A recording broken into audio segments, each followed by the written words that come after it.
Welcome to Public Safety Santa Cruz. My name's Lynn Dunton and I am your host tonight. Tonight we have with us Paul Horvat, who is the Emergency Services Manager for Santa Cruz County.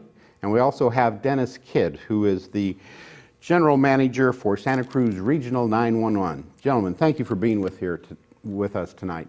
Let's start off with you, Paul, and let's talk about OES, the Office of Emergency Services. What do you do? Well, I work for the County of Santa Cruz Office of Emergency Services. Our main focus is that we prepare to respond to large disasters such as the tsunami, the big fires that we had in 2008 and 2009, storms, earthquakes, catastrophic events. And what we do is we coordinate the overhead functions to these disasters. And what I mean by that is we work on setting up shelters for people who have been evacuated. We do the media releases regarding the disaster. We will also do the local emergency proclamations and work through the state on a gubernatorial declaration. We will come in after the disaster and we'll do a damage assessment on all the areas that have been damaged and impacted. So for instance, in the fires, there were a lot of homes that were burned, so we would go out and do a damage assessment. And then we work closely with the California Office of Emergency Services and FEMA to come into our county to help rebuild our county after a catastrophic event. Mm-hmm. You also work with the nonprofit agencies in the... Yes, we do. We have a lot of volunteers. Within the Office of Emergency Services, we have over 1,000 volunteers who have been trained and who have taken the oath to provide their service in the event of a disaster. Some of the teams that we have community emergency response teams, we have equine evacuation teams, amateur radio folks that will help us out communicating in a disaster when communications are down, and we'll also have a medical reserve corps, which is about 450 doctors, nurses, paramedics, and they'll come together in a catastrophic event and set up alternate care treatment sites, and they'll be able to provide care to the public. What about, you also work with public utilities like the Power Electric Company, and how about cell phone companies also? Certainly, we work very closely with PG&E, the telephone companies. One of the biggest issues is when we have big storms, a lot of times we'll lose power, and we'll have power lines into roads with trees, and we'll work to prioritize the restoration of that power to areas that are impacted and the areas that need to be restored first, based on emergency situations that are occurring behind the roadblock, so that first responders can get to people that need assistance. Now this sounds like a huge job trying to coordinate all of these volunteers, all of these organizations. How do you go about doing that without confusion getting in the way? That's a great point. It is quite a daunting task sometimes because there are so many moving parts to this. There's so many different agencies, cities, special districts, fire agencies, law enforcement, and we bring them all together so that we can work in an organized manner. How we prepare for that is we do disaster exercises on a regular basis. We probably do about 3-4 big disaster exercises each year that brings all these agencies and volunteers together to practice and simulate what we would do in a large emergency. In addition to that, we do quite a bit of training because we want to make sure that everybody has had the appropriate training that they need in order to be able to function in an emergency. Okay. When you get done with the training, each one of the individual organizations have their own plan. How do you roll those plans up into the overall plan? We have an emergency operations plan that covers the entire county. In addition to that, we have annexes, special plans for different types of incidents. So, we'll have a plan for donations management, a plan for volunteer management, one for debris management. What do you do with all the debris that's gathered, that you accumulate in a disaster? So we have numerous plans that focus on specific areas, and we fold those plans into our emergency operations plans as an annex. And what we do with that is we'll train all the agencies or the folks that are affected by that specific plan, and that's how we test the plan. As we'll train them, and then we'll conduct an exercise, and then we'll do a review of how well we did with that disaster exercise. And we'll modify our plan, and we'll do further training or whatever it is that we need to do that we found was deficient in the exercise. And where do you work out of at this point? You have one big central yeah, office? we have an emergency operations center. It's located at the dispatch center where Dennis works. We're currently moving into the new sheriff's facility, and we're building a brand new emergency operations center. And that is, hopefully that'll be up and running by June of 2015. How many people will be in that room once, if during an emergency or during a training exercise? Well, depending on the scale of the emergency and the type of emergency, that's going to answer your question on how many people will be there. Okay. For like a large-scale emergency, like the big, like the tsunami that we had or the big fires that we had, we could have anywhere from 30 to 40 people that are in that room coordinating what their agency is doing, and we coordinate all with each other. And so it could be, a large group, or if we had a small storm, it could be as little as maybe 5 people in that area just coordinating for the storm event. So it kind of depends on the scale of the emergency and the type of event that we have. Currently we're in the 4th year of our drought. Do you have special plans or special training that you've been doing to deal with possibility of wildfires that happens when it gets as dry as it is now? Yeah, the fire departments, they train on that on a regular basis. They do wildland fire training each year. We have numerous fire departments that send their folks out of county to fight fires throughout the state of California. So we have a lot of folks that are actually going out fighting large fires outside of Santa Cruz County, and they do quite a bit of training within the county to prepare for that sort of thing, and they do that every year. Good. In terms of what you talked about, one of the things we had talked about in our pre-production, our pre-planning meeting for this show, was we talked about the 4 things that one normally does when is preparing for a disaster. You have preparation, you have planning, you have mitigation and response. Correct. I'm not quite sure what mitigation means at this point. Mitigation is what we do to try to mitigate hazards that exist out in our community. So we could have bridges that perhaps are damaged. They're not, they're old. They need to be. So this is trying to take care of things that would be a hazard if something did happen. Right, exactly. Fixing pipes, culverts, for storms that water can pass through those pipes and culverts freely. Fixing roads that have slipped out maybe from a prior storm or something like that. So we apply for funding through FEMA to try to mitigate those types of hazards. And we go through this process of trying to prioritize what areas need to be mitigated. And so it's a partnership between Office of Emergency Services, the Public Works agencies, the Planning Department, Fire and Law, to help prioritize what needs to be mitigated. Okay. And so is there any mitigation things you're doing for the drought in terms of clearing, fire load that may be out in there? Yes, there are quite a few projects that are going on. We have 4 fire safe councils within this county. Each of those councils, they are looking at creating fire fuel breaks to try to prevent the spread of large wildland fires. And they work cooperatively with CAL FIRE. They have a chipping program where they will actually take the chipper out and they'll chip limbs and tree debris to try to minimize the the impact of fires from having that debris on the ground. In terms of the emergency planning that goes on, Santa Cruz is it's sort of a different kind of community. We're not entirely rural, but we're not really a heavy urban area. But we do have, Santa Cruz itself, which is pretty much an urban area. Then you have everything outside of that, which is more or less rural. And that must really make the job of planning or making disaster plans quite a headache, because you have 2 diverse areas to deal with. Right. You're correct. We have downtown areas like Pacific Garden Mall, in Watsonville, Main Street.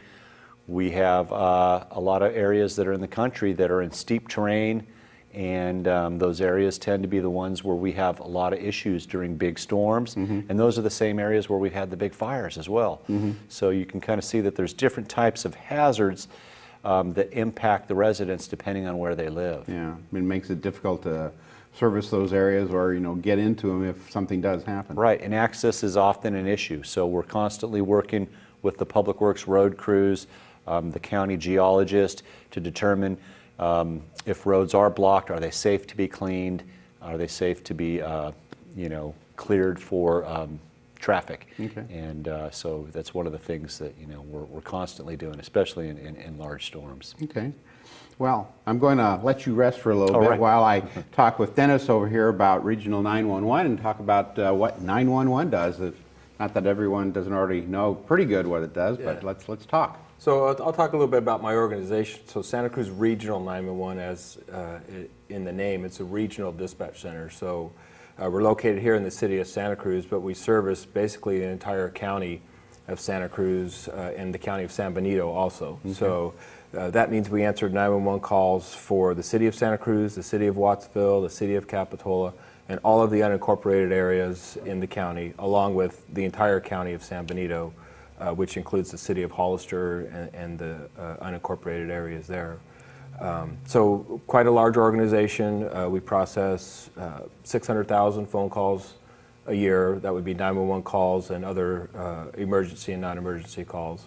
And we dispatch law, we dispatch fire, and we dispatch EMS all out of the same center. So one call could generate all three of those types of agencies responding. Like a traffic accident, you're going to get law, you're going to get fire, you're going to get EMS.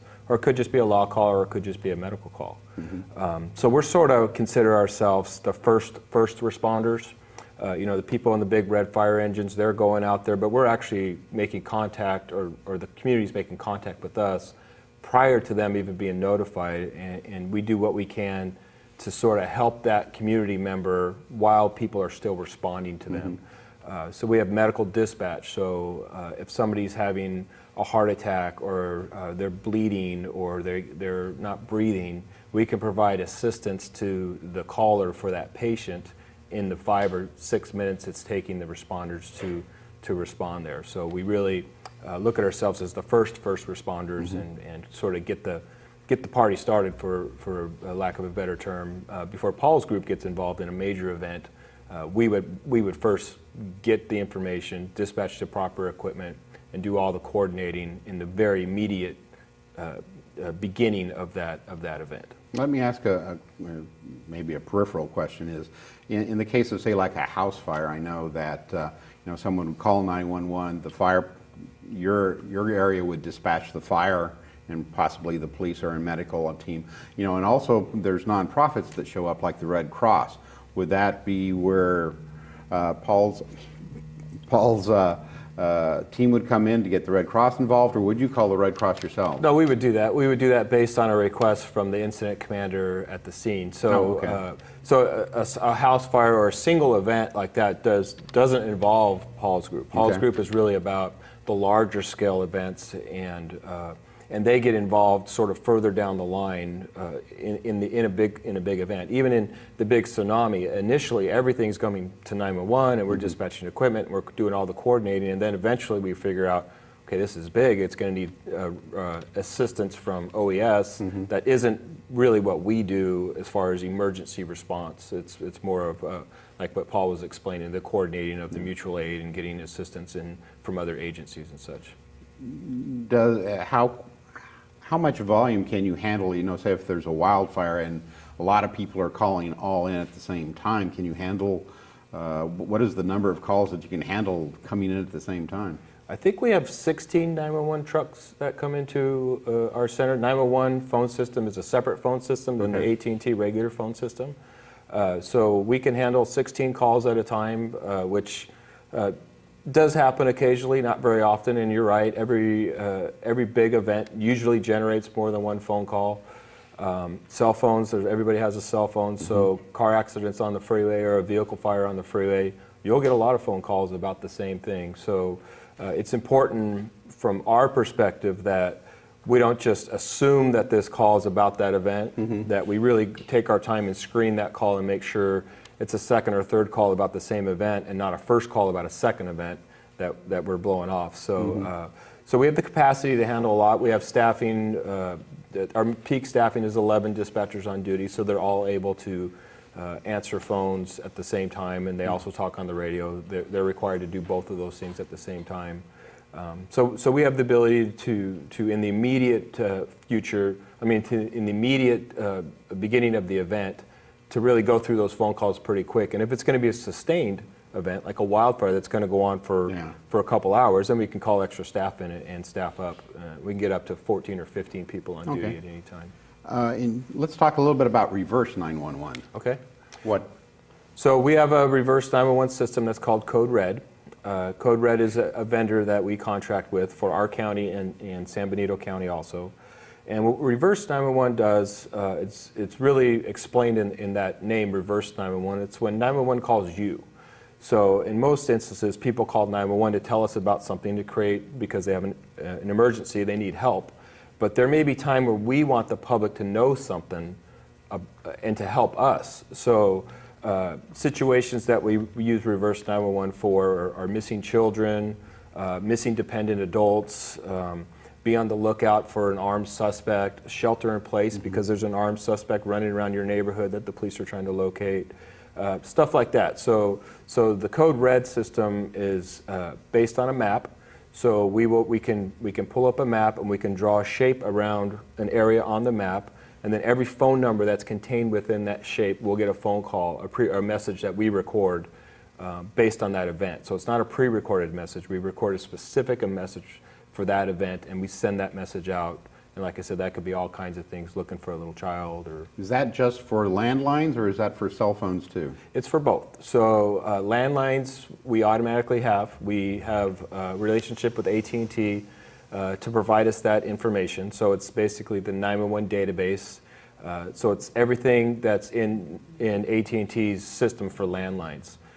For cell phones, we don't get that information. The cell phone providers will not provide that to us. So we have the ability to self-register your cell phone. So you can go to our website, which is scr911.org, or you can go to Code Red and you can register your phone or all of your phones for your family. You can register it for your address or for several addresses. So you can have your one cell phone registered for your home, for your work, for your kids' school, wherever you want it, and you could register as many cell phones for those same places. So if you have 4 cell phones in your house, they can all be registered. Is that easily, if you move or change, is it easy to change that information? Yeah, when you create your account, so to speak, on Code Red, then you would just go into Code Red and open up your account, and you would modify if you moved or if you got a new cell phone or if something changed in your family.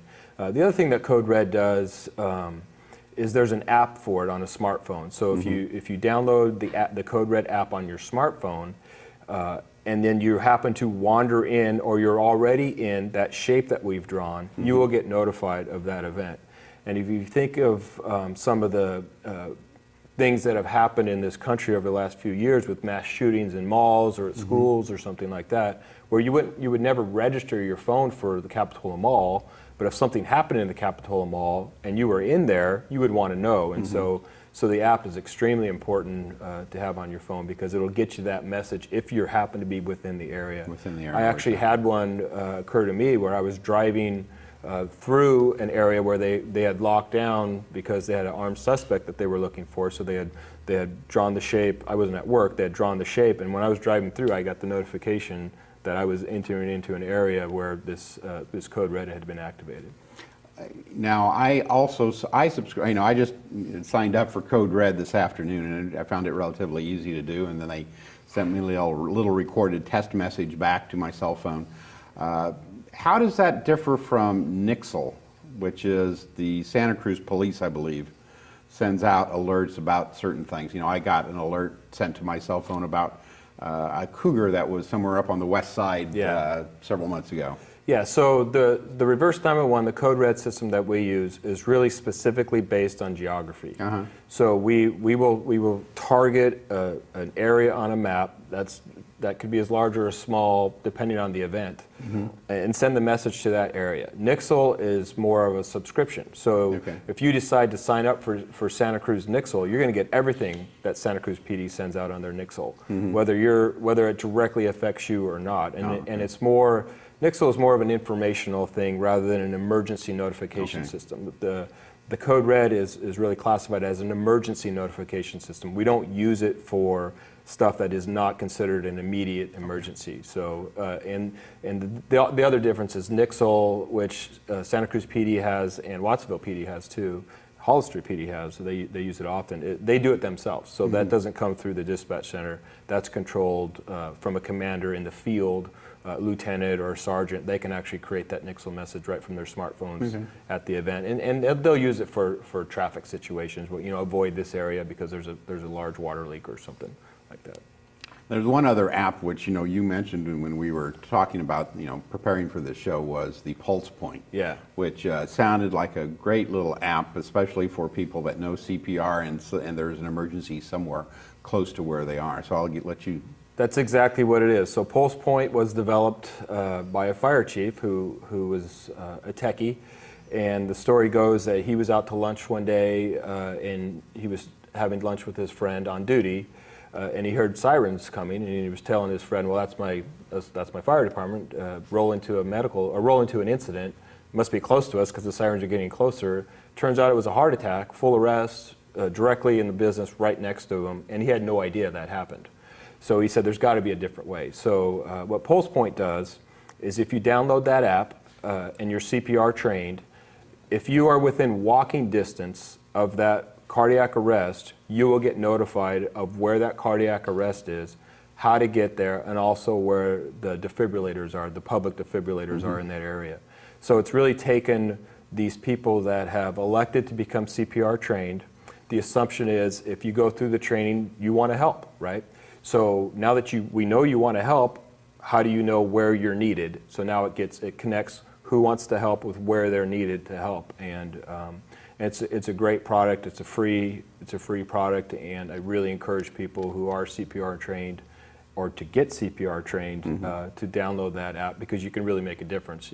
You know, it doesn't stop us from sending help. Of course, help's on the way, but again, there's that 5-minute period where they're responding. Help keep them stable, at least keep them going until, you know, the professionals arrive. That's exactly right. And the other thing that the defibrillators that we know about in the community will, you know, they'll be on your Pulse Point app too, so you'll be able to see there's a defibrillator over there, like in a gym or something. You grab that defibrillator and you can actually defibrillate the patient before any help even arrives, and maybe actually save their life. Okay.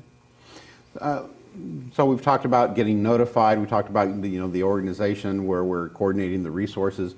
You know, how can people out in the community better prepare themselves for whatever emergency, either a small emergency like a heart attack or a big one like a wildfire coming through? Well, the message is to prepare for 72 hours and to prepare to go 72 hours without help or assistance. In a catastrophic event, we don't have enough fire engines, enough law enforcement units, enough ambulances to respond to a catastrophic event. The way we staff up in this county is based on what the average day is going to be like in terms of emergencies throughout the day. So it's really important that the community is prepared. They have emergency supply kits, plenty of water on hand, food, radio, batteries, flashlights, first aid kits, that they're prepared and they can sustain themselves for that first 72 hours until we get help coming in from outside of the county. As we remember back in Loma Prieta, the 89 earthquake, the roads were blocked. Highway 17 was blocked. The Highway 1 to the north and Highway 1 to the south was blocked. So, getting resources into our county can take some time because we can get isolated from very large scale events. So the message is to prepare, to have a kit, help your neighbors, know who your neighbors are. If you have people that are in your neighborhood that are vulnerable, check up on them. Is there a particular, where would one go to look for training or for help in organizing these type of resources? Well, they can go to the County of Santa Cruz website for the Office of Emergency Services, and we have links to numerous different agencies, the Red Cross, 72hours.org, all types of different links where they can go to get further information. Okay, good. In terms of things that we had talked about. We talked about 911 and about how the public could better talk with a 911 operator when there's an emergency that they're having. You brought up some points that I don't think I had heard before.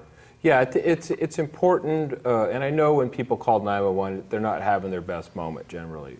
They're in a crisis. And so our 911 dispatchers are highly trained. These are very, very efficient, effective dispatchers. We have, I would say, some of the best 911 professionals around. They're very, very effective. And so the message really to the community is let them do their job. And so when somebody calls 911, there's a story they want to tell us. But from our perspective, we want to try to control how that story is delivered because it makes the conversation go much smoother.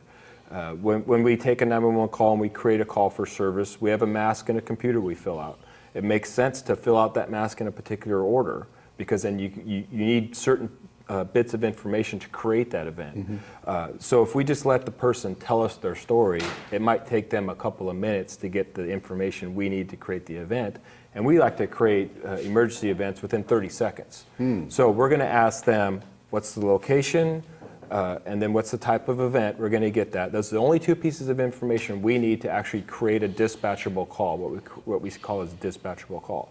So as soon as we get the location and the type of event, we can start resources to help them. Resources are going to be on the road driving to help them, and we're going to continue on the phone with them, asking them further information that isn't as critical as those two bits of information to get people going. So we like to say, let us control the conversation, and we're going to do the best we can to do that in a customer service fashion. But sometimes that's difficult. That's difficult to do, and we have to be able to get our information we need in a particular manner because otherwise we're just delaying the whole process. Mm-hmm. Well, we're getting close to the end of our time here. If you have any last thoughts, short, succinct last thoughts that you'd like to say to the community that's watching the show at this point, I'll let Paul go first. Well, if you're interested in making a difference and you want to help out, we have a lot of ways you can volunteer. You can be a community emergency response team member. Okay. If you have horses, maybe you want to be an equine evacuation member, Medical Reserve Corps. I'm going to have to let Dennis ham talk radios. At this point.